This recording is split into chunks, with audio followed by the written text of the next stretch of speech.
మేషరాశి వారికి ఏప్రిల్ ఎలా ఉండబోతోంది? తీవ్రమైనటువంటి ఇబ్బందులు, స్నేహితుల వల్ల నష్టము, తల్లిదండ్రులకు కాస్త ఇబ్బంది, ఉద్యోగంలో ఒత్తిడి ఉండడం, అలాగే రాజకీయ రంగంలో కొద్ది ఇబ్బంది కలిగే అవకాశం ఉంటుంది. రైతులకు కూడా కొద్దిగా నష్టం సూచించే అవకాశం.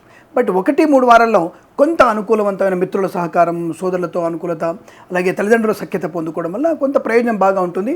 రాజకీయ నాయకులైన పార్టీ మారాలనుకుంటున్నారా? 4వ వారం మారండి, తప్పకుండా మీకు అనుకూలంగా ఉంటుంది.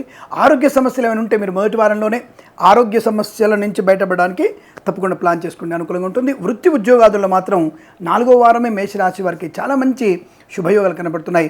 అదృష్ట యోగం అంటే షేర్ మార్కెట్ స్పెక్యులేషన్ లాంటివి దాదాపుగా ఈ మాసం మొత్తం కూడా జాగ్రత్తగా ఉంటేనే మంచిది. బట్ 1-4 వారాల్లో దీర్ఘకాలికమైన పెట్టుబడి పెడితే మీకు లాభవంతంగా ఉంటున్న విషయాన్ని గమనించండి. ఏదేమైనా ఈ మాసం కొంత సుబ్రహ్మణ్య స్వామి ఆరాధన చేసుకోవడం వల్ల ప్రయోజనాన్ని పొందుకుంటారు. ఈ మాసం పర్వాలేదు, పెద్దగా నెగిటివ్ లేదు, అలానే పెద్దగా పాజిటివ్ లేదు. బట్ ఒక రకంగా మైనస్కే కొంతవైపు వెళుతుంది. కాబట్టి ఆ 2-3 వారాల్లో ఒక జాగ్రత్తగా ఉంటే మంచిది. పెద్దల మాట వినండి, మీకు అనుకూల శుభయోగాలు ఉంటాయి. శుభమస్తు. నమస్కారం.